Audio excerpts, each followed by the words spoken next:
Richard D. Wolff is Professor of Economics Emeritus at the University of Massachusetts in Amherst. His educational background includes a BA in History from Harvard College, a MA in Economics from Stanford University, a MA in History as well as a PhD in Economics from Yale. He is a co-founder and contributor of Democracy at Work, a nonprofit organization that promotes democratic workplaces as a key part of a transition to a better economic system.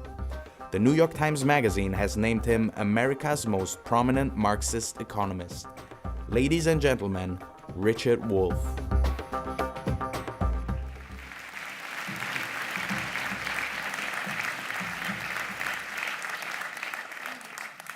Richard Wolff, thank you for joining us today. Thank you very much for inviting me. Since you consider yourself a Marxist, let's start with that. A lot of people, when they hear that word, equate it immediately with communism, Soviet-style communism, Maoism, Stalinism, etc. What should people know about Marxism, and how does it inform your approach of understanding the economy? Well, the first thing, let me react to the opening part of what you said. For me, that's the equivalent of saying to somebody, do you believe in private property? And have them say, yes, I do. And then saying to them, well, so did Adolf Hitler, so did Pinochet, so all of which is true, but a bit irrelevant.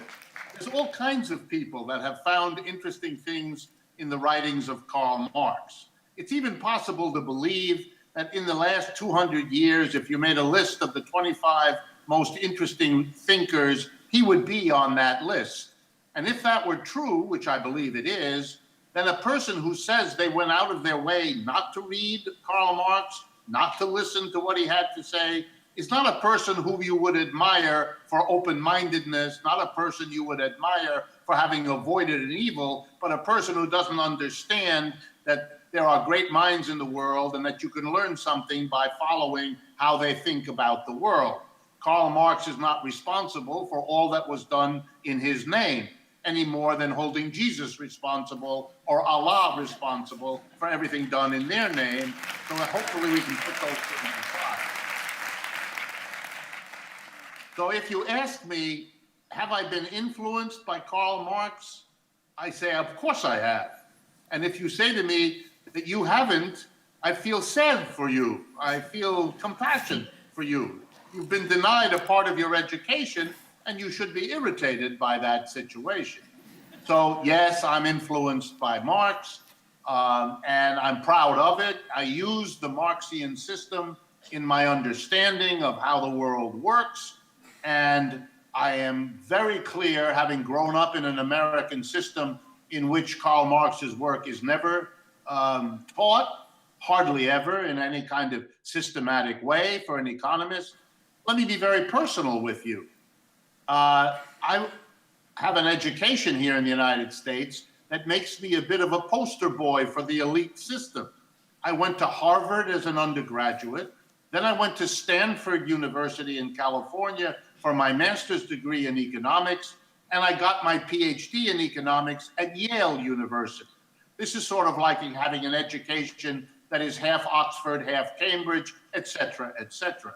In all of those years, 10 years that I spent in the three arguably best universities in the United States, I was never required to read one word of Karl Marx's analysis of how a capitalist system works. That's not an achievement of our system. It's a pathetic failure of our system. It's as if we were trying to understand how a family that lived near you functioned, and you knew that the family had a mother, a father, and 2 children. And so you did a little inquiry and you discovered that one of the children thought the family was the greatest family one could have, and the other one thought it was a psychological basket case. It was a disaster. If you wanted to understand a family, would you speak to only one of the children? And the answer is, of course not. You'd speak to a child who loved the family, a child who hated the family, and then you draw your own conclusions. What we learn in the United States and in too many other countries is a lot of economic analysis by people who think that capitalism is the best thing there could be, is the end of human history. They even write books with such titles. They celebrate the system. And I'm perfectly happy to hear what they have to say. But a proper education would require that you also think about, read, and study the people who are critical of the capitalist system, and then you draw your own conclusions. Americans are too afraid. They do not teach their young people about the critical perspective, and so we have the very sad situation in the United States today, in which generations educated with no understanding of the criticism are forced to try to find their way in a capitalism that no longer works for most of them. So they know it's not successful, but they have no intellectual resources with which to understand why the system is having problems, to understand why it is not getting better. And there the fault lies with them. That is, we have an education system that has denied the critical perspective to an entire core of people, which, by the way, also helps explain why the leaders in our country have been so poorly failing to cope with the crisis since 2008, because they really have no training in understanding. We'll get that. We'll get there. Sorry, let's move to the next question. Sorry to break you off.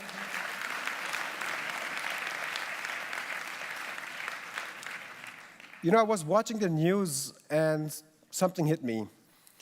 There are a number of contradictions. On one hand, you see the financial stock markets booming and DAX is a record, and every time I'm in the subways, the U-Bahn, I see new records in Dow Jones. But on the other hand, when I came home and opened my computer, I'm hearing Italian banks are failing, there's worker unrest in France, which by the way is too less documented in Germany, but that's another topic. China was facing some troubles last year, and I can go on and on and on. So is there a connection between all of these problems, and how do you see the economic situation developing into the future? Yes, the connection is this. Capitalism has a very long history of 300 or more years in which it has shown us, and this point was made by Thomas Piketty in his famous book of a couple years ago, Capitalism, or Capital in the 21st Century. What capitalism has done everywhere where it has been established is to produce extreme inequality of wealth and income. It gets so bad periodically that you have uprisings of angry people who push it back for a while. But as soon as the turmoil ends, the basic mechanisms of the system keep pushing for fewer and fewer people to become more and more wealthy, and everybody else to have a harder and harder time. Therein, for me, lies one of the key roots of the problem. And you can see it, for example, as follows. If you are in the top 5 or 10%, then you are in the group that is doing well as the inequality grows. You're at the top. And if you look at the signs of how those people are doing, everything looks wonderful. The stock market is going up. Average incomes of those people are rising. The apartments they buy are ever more magnificent, et cetera, et cetera. But if you look at the statistics for the average person, then they're going in the other direction. Let me give you just a few examples. The median household income in the United States today is less in real terms than it was in 1999. That's a 20-year period almost of nothing. Not only no growth, but decline. For the mass of people, this is a staggering reality because they have been pushed by advertising and other forces to imagine that a good life now requires a nice car and a nice apartment and a college education for your children. They can't do it. They can't do it on their wages, and they can't borrow much more than they already do. They are in very bad shape, and there are dozens of indicators that show that. So you shouldn't feel confused by seeing some statistics of people doing real well and other statistics of the banks of Italy falling apart, or here in the United States, the anger of the population, the election of Mr. Trump, the vote of the British for Brexit, the development in a number of European countries of extreme right-wing and more unusually some left-wing political movements. These are all signs of this split of societies that are servicing the top at the expense of everybody else. And we know historically that if you give more and more wealth to fewer and fewer people in a society that allows universal suffrage, you make the rich people understand they cannot allow conventional politics. They cannot allow the usual procedures, because sooner or later the mass of people will use their power at the ballot box to undo the inequality that the economy has imposed on them. And to prevent that, the rich people have to buy the political system, which your earlier speakers spoke to. That's what the reality is, and that drives the population to bigger and bigger anger and desperation, and that's where we are.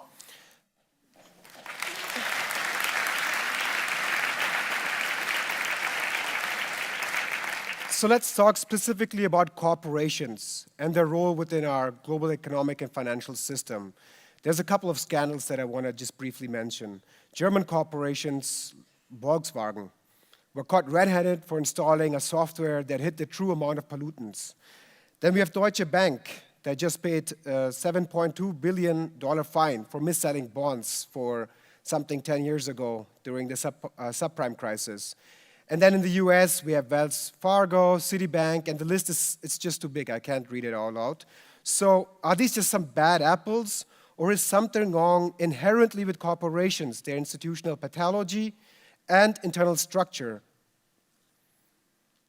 Absolutely. For me, this is a question of the system. We long ago got beyond bad apples. When you have one apple or maybe 5 apples or maybe even 10 apples, you can try to hold on to the bad apple thesis. We can't. As you say, it is one after the other. And let me pick the two that you talked about. First, the automobile industry. Volkswagen is the worst example, but they are not alone. In recent days, Chrysler Fiat has come under attack for the same activity. Renault in France is now being investigated by the French government. Ford Motor Company in the United States did the same thing that Volkswagen did a few years earlier. So obviously it's not one or another automobile company, it's nearly all of them, one way or another. Same thing with the banks. Deutsche Bank was caught, but so has every other bank been caught.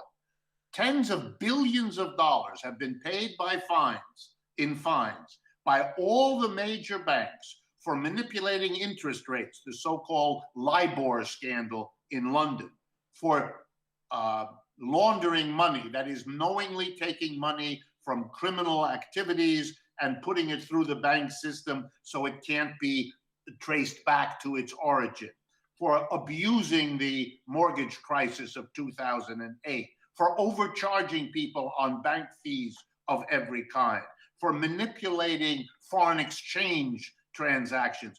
Everything big private banks do, they have been caught over the last 5 years doing either unethical or illegal things. This is way beyond bad apple. What is the fundamental problem? We as a society now need money, credit, for virtually every transaction. Likewise, the automobile has become the central connector of our jobs to our homes, of our shopping to the rest of our lives, whether it's be the truck that brings the goods to the store or the vehicles that move us around. So both banking and transportation are socially integrated apparatuses we all need. Okay, if you have an institution that serves the social need, it is insane to leave it in the hands of a small number of people. That's already undemocratic and inappropriate. But it's even more insane to leave it in a structural form so that the small number of people who control the industry, finance, automobiles, are structurally commanded to maximize the profitability of those industries, not their social usefulness, not their role in the society, but their private profitability. So of course, they all will try to make a lot of money and serve the social function.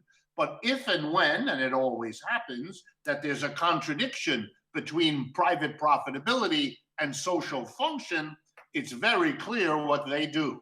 They subordinate the social function to make the money and the profit. That's what Volkswagen did, which is why they made a lot of money and provided a pollution level in our societies that are bad for our health, that cause emphysema, lung cancer, asthma. It's spectacular. That's why the banks caused a collapse of global capitalism in 2008. And here we are, once again, trying to cope with it, not by dealing with the systemic problem, which is private enterprise and capitalism, but rather by another regulation, another law, another fine. We have been there, we have done that, it doesn't work. Systemic change is the recognition that the behavior of the past, the reforms, didn't work, and that an intelligent human being and society, when it doesn't work in one way, looks for a different solution, and system change is that different solution.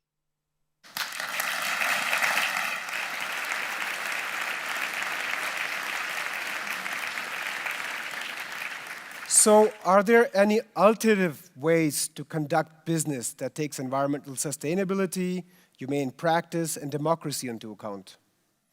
Yes, it's been around for thousands of years. It has been the alternative for a long time.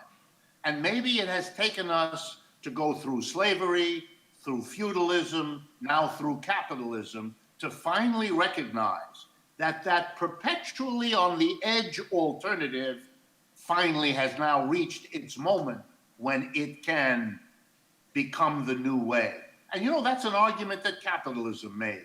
It emerged out of feudalism with great hopes of being, as the French say, the vehicle for liberté, égalité, and fraternité. Capitalism would give us liberty, equality, and brotherhood in a way that slavery, of course, never could, and feudalism could. Well, here's my argument. There is an alternative way to organize production of goods and services. The alternative is, for lack of a better term, worker cooperatives. It's a way of bringing democracy into the workplace. If democracy is a value that we claim in modern society to uphold, then we have to realize that the first place it should have been installed is the workplace, because that's where adults spend most of their time. 5 or 6 days out of the week, 9 to 5, you're at work. And therefore, the democratization of work, one worker, one vote, to decide what to produce, how to produce, where to produce, and what to do with the profits. That would be an alternative. Every worker is both an employee and the employer. The end of the division of work into master-slave, lord-serf, or employer-employee. My guess is that the socialism of the 21st century, the new direction, which is something neither the Soviet Union nor the People's Republic of China tried, is an economic system based on the democratization of the workplace. And let me just add why that would be a solution. If all the people democratically in an enterprise decide who gets paid how much money, do you think they would give a handful of executives tens of millions of dollars in salary while the average other worker couldn't put their kid through college? I don't think so. If the workers together decided whether or not to use a technologically dangerous new technology, would they do it because it enhances profit? I don't think so, because they, their wives and husbands, their children, their neighbors would have to breathe the bad air, drink the bad water. And so we would begin to have the rational basis to not go in dangerous directions, because the people who suffer will be the ones who make the decision. Today, we have executives who make those decisions and then live far away in a gated community with filtered air. Well, that's the problem. Again, the decision of the few imposed on the many. Do you think factories would leave? The workers would never move the factory to China because it would be the end of their jobs and their community. And finally, and most important, the distribution of the profits would be undertaken to benefit everybody, everybody who works there, everybody in the surrounding communities with which every workplace interacts. It's an alternative, and it says that every human being will now be both employer and employee, and the split that destroys us between the two will finally be overcome.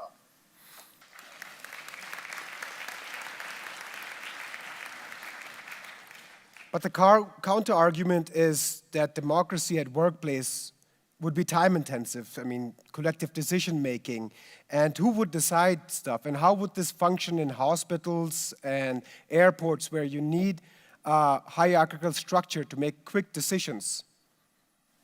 Well, let me respond in two ways. If there were, and I'm frankly quite dubious about it, my suspicion is that decisions that are good take time, and that if you think you have to make the decision in a hurry, you're going to pay for it because you're going to have consequences of decisions that are made in a hurry. But let me grant you for the moment that there have to be some decisions that are made in some hierarchical order. Socialists long ago understood how to handle that problem, and that answer is rotation. Because a particular function has to be performed by a particular person, never has meant that it has to be the same person all the time. When you let one person be the supervisor, the director all the time, and other people have to always be the directed, then you take a function and solidify it, harden it into a perpetual class difference. That's what we have to avoid. So yes, if there have to be some directors, then you be the director for 5 months, then I'll be the director for 5 months. And you'll be a lot better director, I suspect, if you know that in a short time, you will be directed. And by whom? By the people you directed. And so you better be very careful and very respectful in a way that today the hierarchy doesn't do. So we can go a long way to install a democratic workplace. And if we begin to do it, we will solve the problems that that kind of a system brings to our attention, just the way capitalists who started in 17th or 18th century England have developed solutions for their problems in a way that protects their system. So we only have a minute left, and I would like to get to the last question. People usually think that the job for society is done if they change their consumption habits. You know, sorting your trash, buying organic, for almost everything, be it electronics, fair trade. There's so much of this now. So do you think people need to focus on changing their consumption habits or focus on their energies on production? Well, my answer will be unsatisfying to you. We have to work along many dimensions, consumption as well as production, but non-economic changes as well as economic changes. Yes, I'm an economist, but I don't imagine that solving the economic problems solves everything else in some automatic way. I think that's a mistaken way of understanding. Society is a complicated reality. You cannot, in the end, change the consumption without changing the production. We consume what the producers work night and day to get us to consume. Capitalism developed an industry called advertising. They spend billions and billions of dollars to shape, control, and 30 direct seconds. our consumption. So therefore, if you want to do something about consumption, you have to change the production system, or else all your efforts will be undone. Richard Wolff, founder of Democracy at Work. It was a pleasure to have this discussion with you. And thank you and your audience very much for the opportunity.